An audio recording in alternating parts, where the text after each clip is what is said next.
Hi, I'm Janet Ayers and Jim Steele from the General's Quarters Restaurant in the Locust Grove Town Center. And we proudly support TV 18 and we love life around the lake. This is the crew from the Flower Cottage. We are excited to support TV 18. We love life around the lake.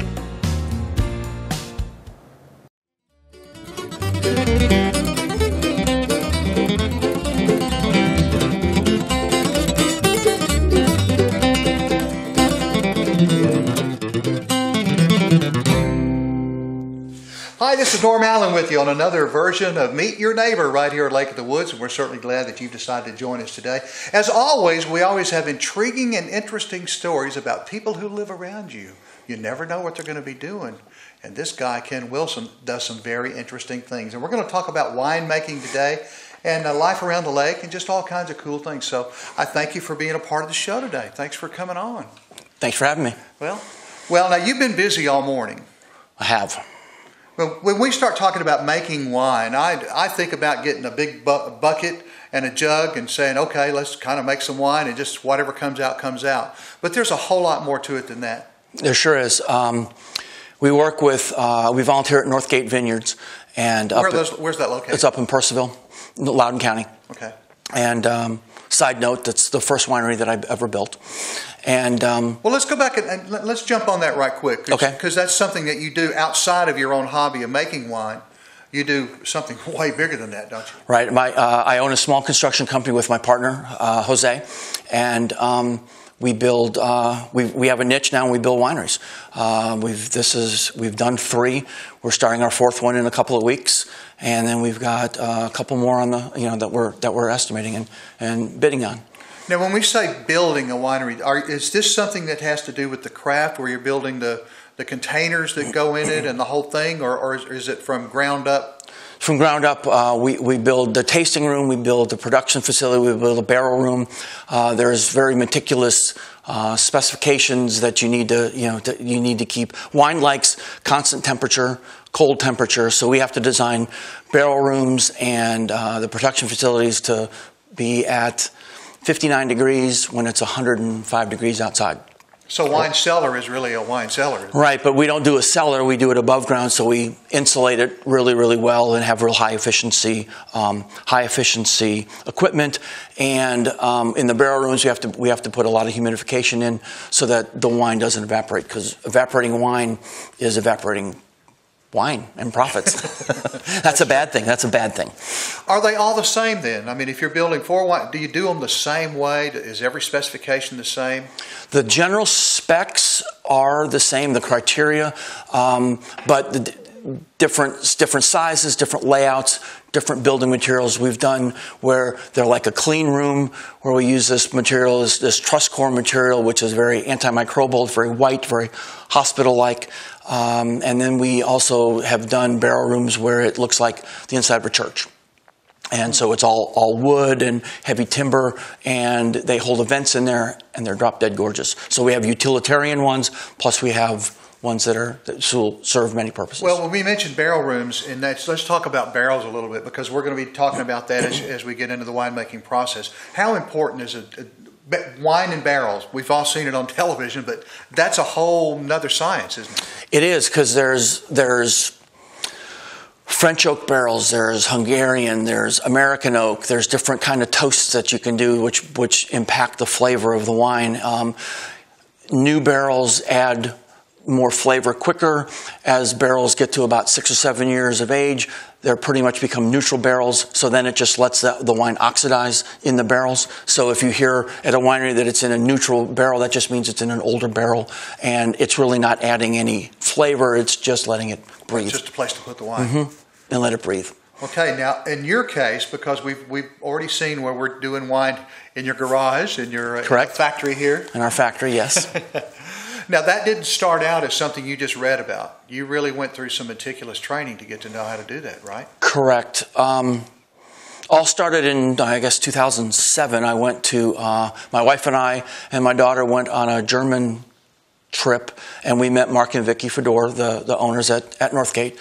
And in 2007, I could tell the difference between a red wine and a white wine because of color. I had no idea about varietals. But they were winemakers. And they were doing it in their garage, and they were just getting ready to get started. And so they asked if I wanted to help. And so Sharon and I went over and we helped bottle, and they gave us wine as a thank you. And then the next spring, did we want to plant? And we said, sure, and they gave us wine. And then we picked, and they gave us wine. And we bottled, and they gave us wine. And we pressed, and they gave us wine. And then in 2009, they wanted to build their own facility, and they asked me to build it. And so in 2010, instead of getting bottles of wine, I asked if they could teach me how to make wine. So I made 5 gallons of Merlot and 5 gallons of Cab Franc, and I had no idea what I was doing. And he just gave me little baggies of yeast and nutrients and chemicals and stuff and said, do this, do this, do this, and take a bunch of notes. Now, this is also all from Virginia grapes. All from Virginia grapes, all grown. Actually, it was all grown on Northgate's property, so it's Northgate estate grapes.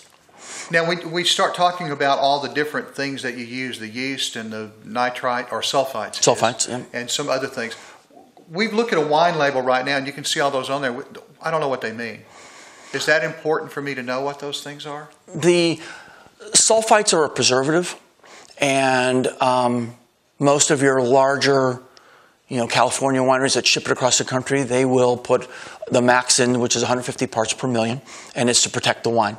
As local, where you keep it locally around here, I only put about 50 parts per million in, so I don't have as long a shelf life. But the trade-off is you don't get headaches. A lot of people get wine headaches, and that's the sulfites.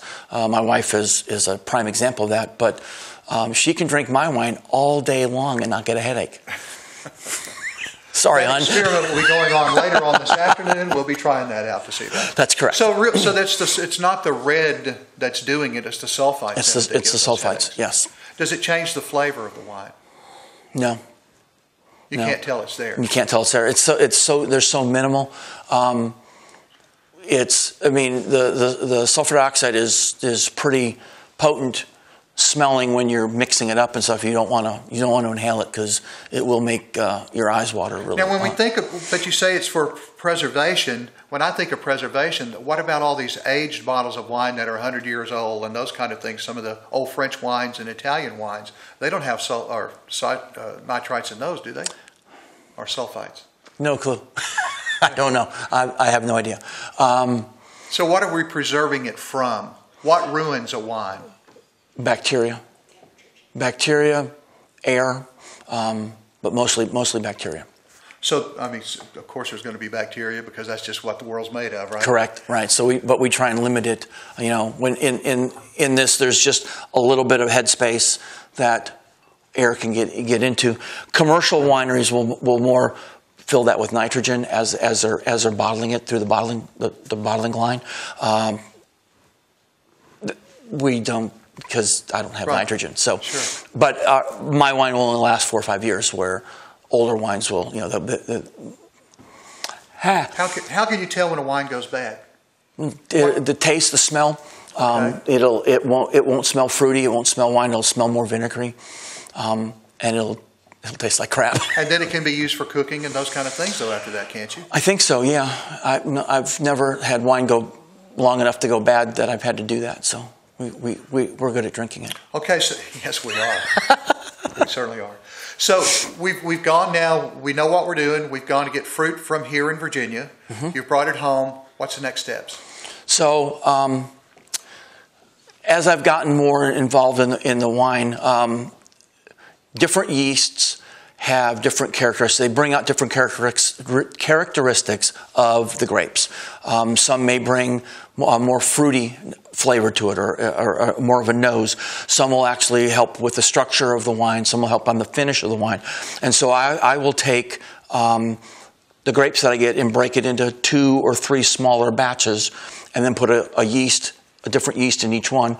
Let it ferment, let it age separate, and then at the end blend it all together so that it helps make the wine a little bit more complex. So that's what those blue numbers are that are on the jugs out there to Correct. tell you what kind of yeast that you've used in each one of them? Correct. If you use different yeast, do they require a different amount of fermentation time? No, it's all the same.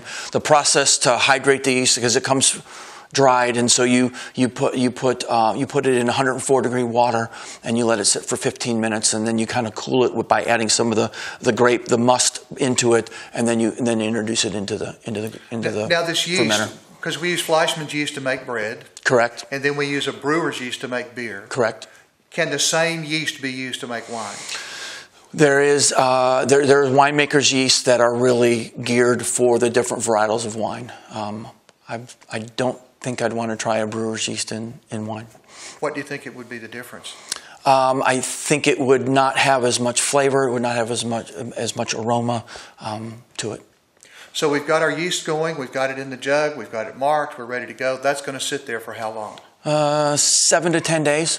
I will take readings on it. So when we first start, before we add the yeast, I take a reading of the grape juice, and I find out what the Brix are. And Brix are the amount of sugar in the juice, which also gives you the alcohol potential.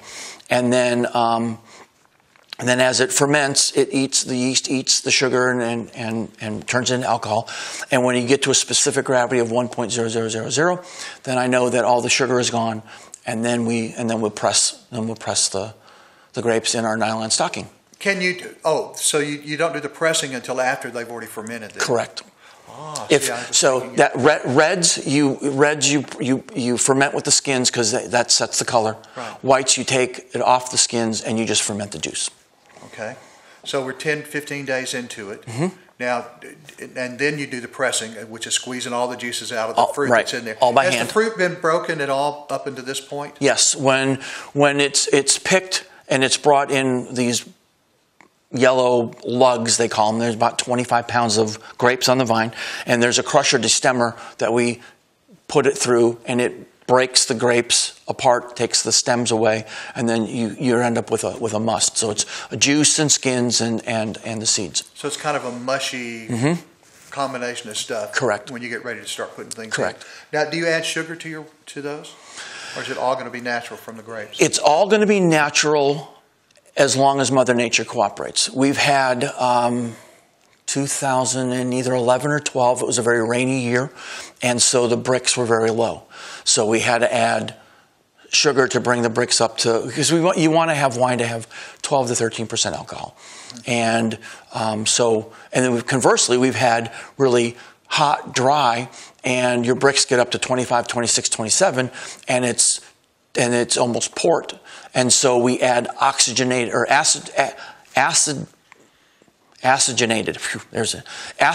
water. So we take the pH of the wine, bring the water to the same pH, and then dilute it so that we bring the Brix down so that you get your 12 to 13% alcohol. So you can control that alcohol level at any point. You can stop that process at any time when you get to the percentage that you want. Correct. You can you can make it as potential, potent as you want it. So you can make brandy pretty easy then.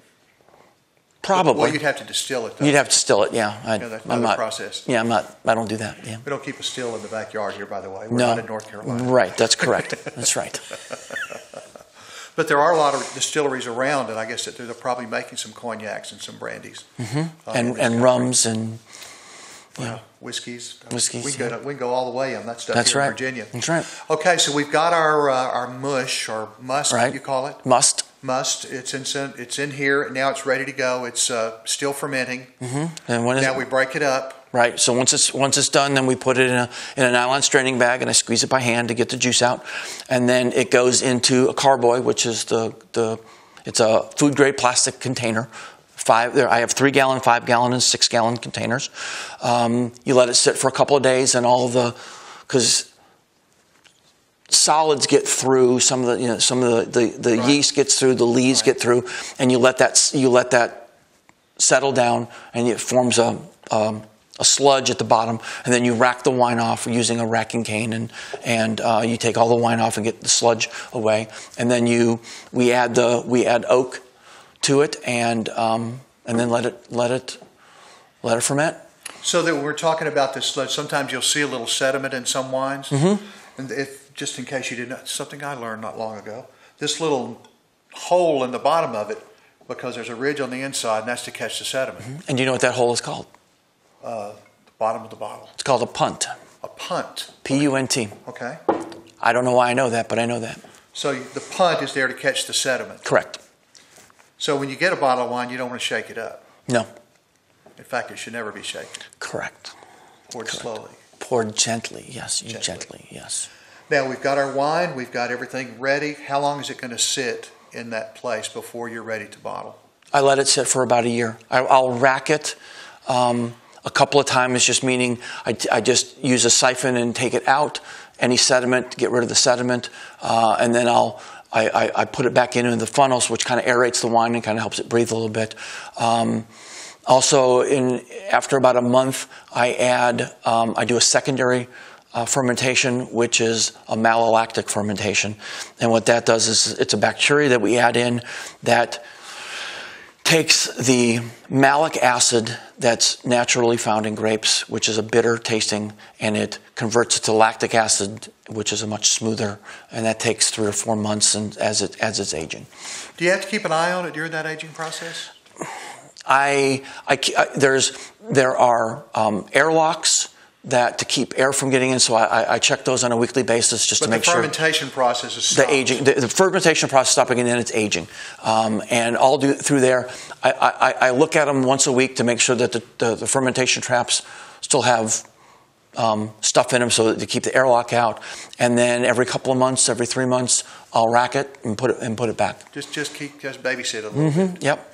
And now we get down to time to bottle. Correct. And that looks, it's not a real big process, is it? Well, no, but what you didn't see was we taste all the wine and then we blend it. So Cab Sauv may have 8 or 10% of Merlot in it just because it helps enhance the flavor. Maybe if the Cab Sauv is lacking back end finish, I'll put a different wine and try different wines to try and just kind of give, so you get an aroma, a nose up front, a nice smooth taste, and then a nice finish. So most of your stuff is blended wines. A little bit. I'm not sure the percentage but you have to keep it a certain percent pure to call it a Merlot. But you can add 5, 6, 7, 8% of another wine and still call it a Merlot or whatever the varietal is. Wow. Now, comparing the varieties of wine that we have here in Virginia to California, because I guess that's probably the standard for wine in the world right now. I was in France, and they found out we had lived in L.A., and they wanted to know if we brought wine for them in France. Okay. And they love our wines here, and vice versa.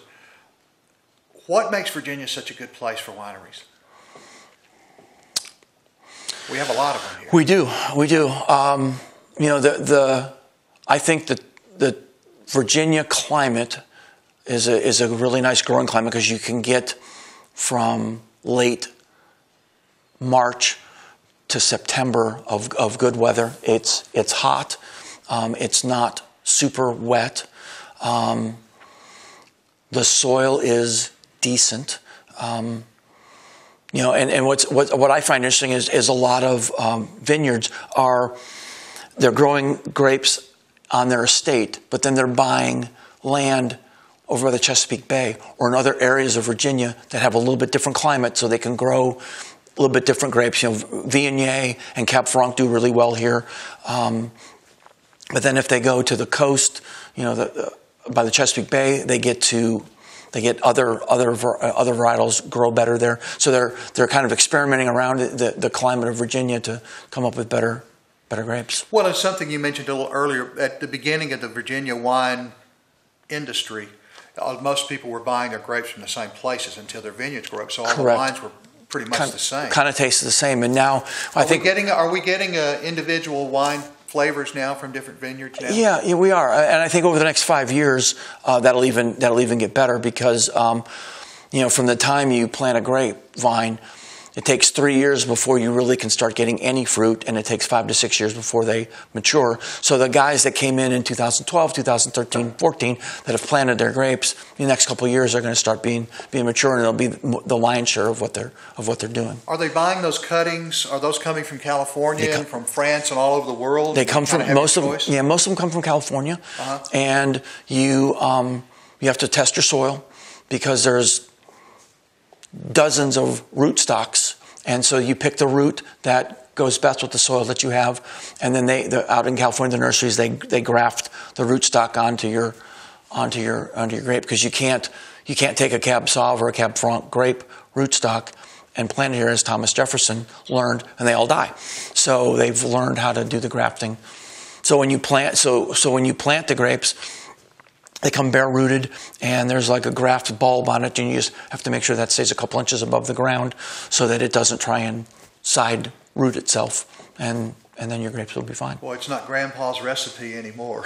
No, it's not. The science of it is amazing. It is. There's a lot of science. Well, you can also get degrees in winemaking from all the universities now. Yeah, UC Davis in California is the primo place. That's where to go to learn. That's where to go to learn. Yep. I prefer a little place about 40 miles outside of Paris. It's the views are better. Yes. So is the cheese. So now we've gotten to the point. We're ready to go. We're bottling slowly, one at a time. Very meticulous. Correct. Everything's pre-measured. Everything's right. We use a bottling tube that has a fill that when you due to pressure on the bottom of the bottle, it releases the wine, and then when the bottle's full, when you pull the racking tube out, that displaces and gives you the headspace for the bottle. Then we cork it, and then what we do is, because we hand cork them, I turn everything on its side and let it sit for a day.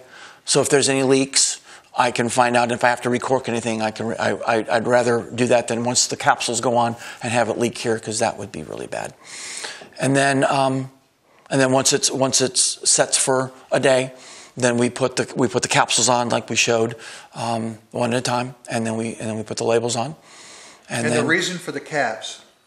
Decoration. That's all it is.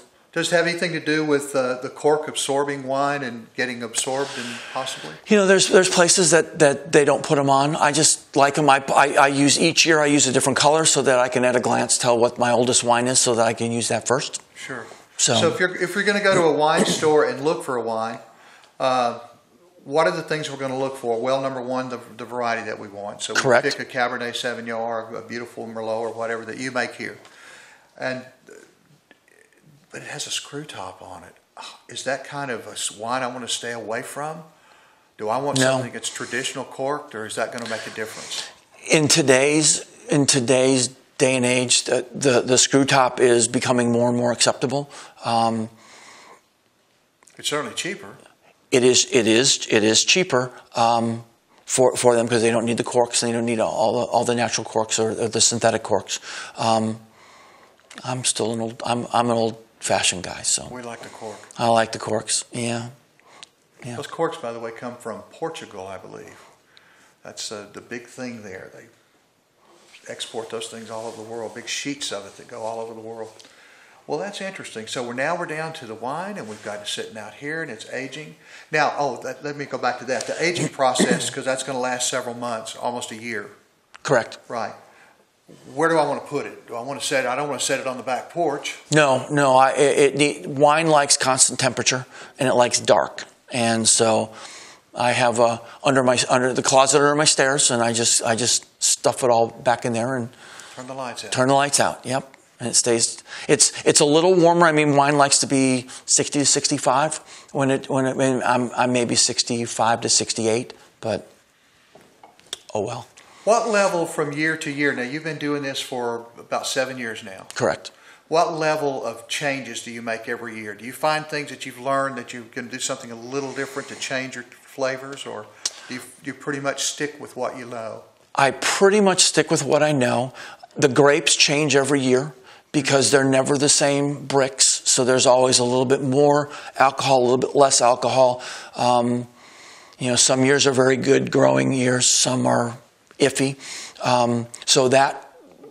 So I could take the same and do everything exactly the same from last year to this year, and the Merlot is going to taste different from each year. So. Well, I was interesting too. You mentioned, because if you have a real rainy season, you have less sugar in the grapes. Correct. And so if it's a dry season, then you'll have sweeter grapes. Correct. Okay, I didn't know that. Now, let's get down to the good part, the drinking part. All right. Now, when we take a look at this, what do we look for when we're looking at a new wine? Now, this is a brand new wine, so it's just been bottled in the last few days. Correct. Past few hours, actually. Past few hours. It's fresh. It's really fresh. Yeah.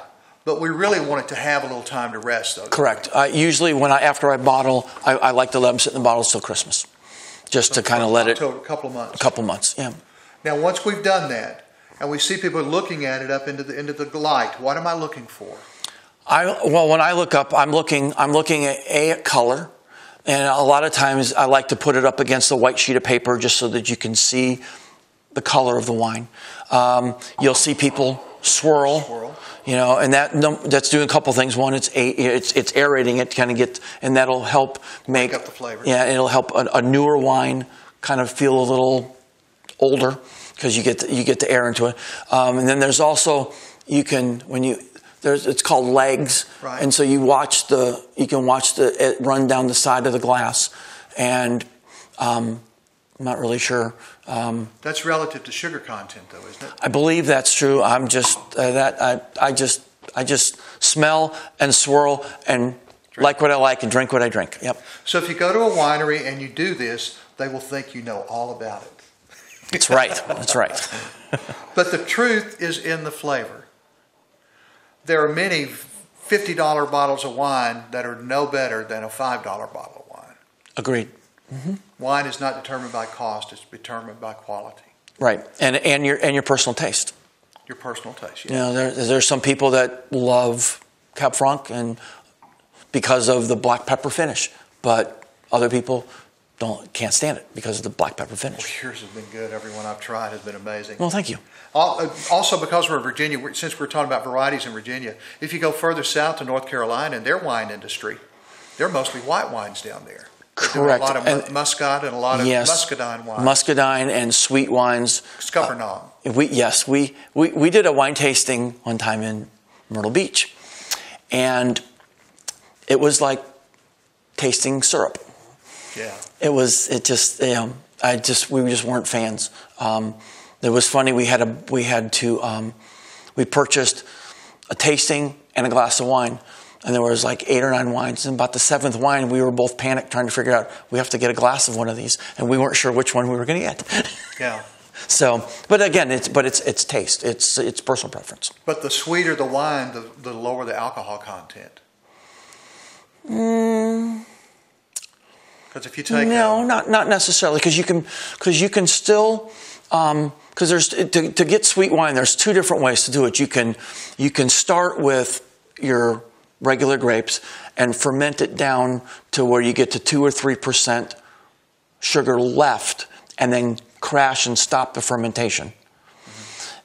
And then that's less alcohol. Or you can let it go to dry and then back sweeten it with sugar, so you'll still have the alcohol content, but then you can bring the sweetness up. Now that brings us up to another point: dry wine as opposed to sweet wine.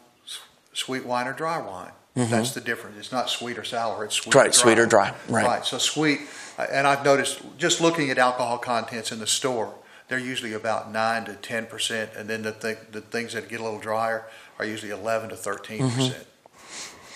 So drier wine has more alcohol in it normally. Okay. Sounds good to you. Sounds good to me. So like I know what I'm talking about, doesn't it? It does. Well, wine is a wonderful thing. It's been around since the beginning of time. One of the first things that happened when Noah came out of the ark was he started growing grapes. And as usual, it got him into trouble too. Yes, it did. Moderation. Moderation, and enjoy the craft of it. Correct. And it's a wonderful thing, this wine, and from all over the world. And every state in the Union has wineries. Every state in America, in the United States, has wineries. Right. Some better than others. But I'm telling you right here, Lake of the Woods is a place I like to go. I keep saying that because we're sitting here with glasses of wine. That's right. Now you don't sell your wine. No. You can. Virginia allows you to make 100 gallons a year for personal consumption, and I do about between 300 and 400 bottles. So I'm at the 60, 70, 80 gallon a year. the licensing process is quite extensive, and I'd rather not do that. But you don't have to do licensing for your own consumption. Not for personal consumption, right? Okay, now I'm a brand new guy. I love the idea. I've been a wine connoisseur for a long time, but I want to start making my own. Well, how do I start? Lots of reading, lots of research. There's a lot of stuff written out there. If you can volunteer at a local winery and help out, get to know the winemaker, kind of just follow them along, pick up different things. You know, they love free labor. Where do I get my equipment? How do I get empty bottles and corks and all the things that I'm going to need? Where do I get all that stuff? Internet. I use, there's 2 or 3 places that I use. Midwest Supplies out of Minneapolis. And they have everything that a person would need. Everything that you need. From the oak spirals to the carboys to the wrecking canes. Now, we didn't talk about oak spirals. That's something you showed me outside. We'll take a look at those too. And oak spiral is this long, right, whirligig kind of thing. Correct. Here, we'll have it magically appear. Here we go. One of our production assistants has graciously brought this is. So these are oak spirals. These are French oak, medium plus toast. And so one of these goes into a carboy, and I don't need to put, which is the big clear jugs, and that will do all the aging. So it's just like I've put it in an oak barrel, but I don't have to have the oak barrel. And you can get different kinds of. You can get toast. These things are burnt or charred on the inside. And some people like lighter toast. Some, just the way the flavor of the wine.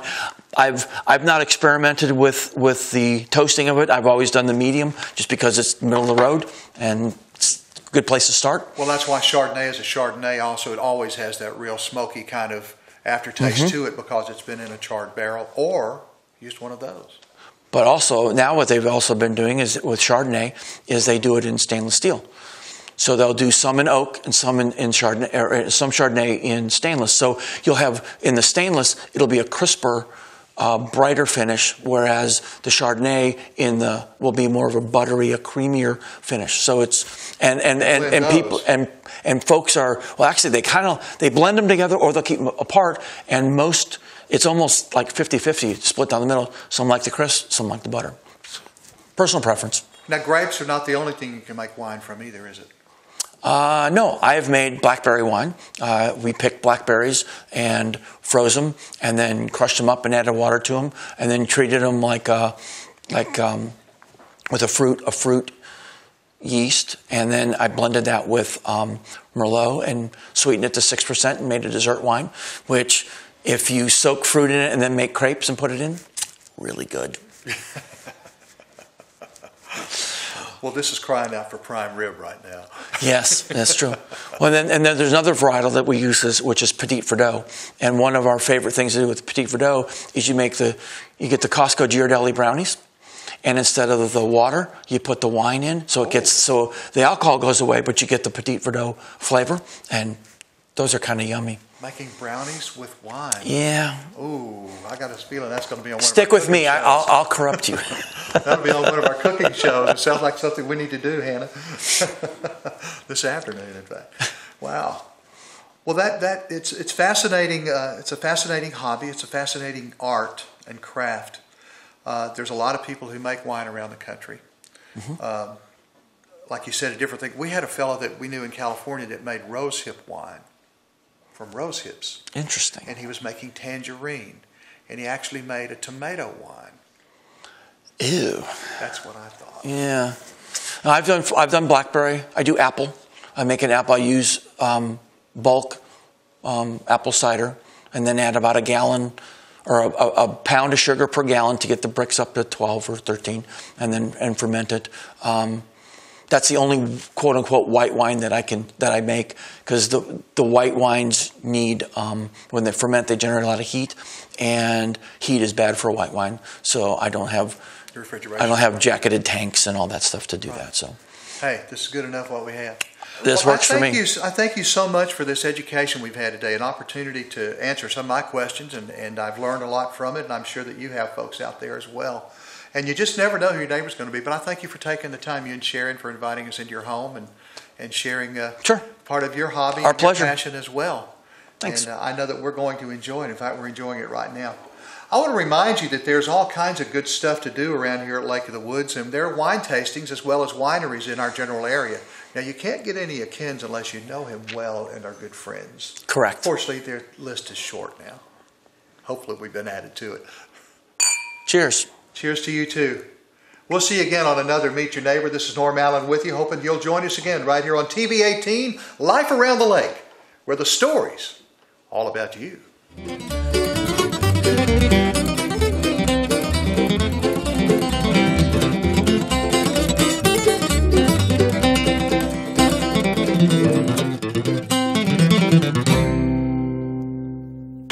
This is Michael from Red, White, Blue, and Brew, your neighborhood shop for beer, wine, and cheese.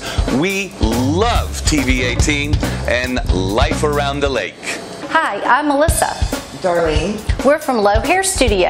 I love TV 18. And we love Life Around the Lake.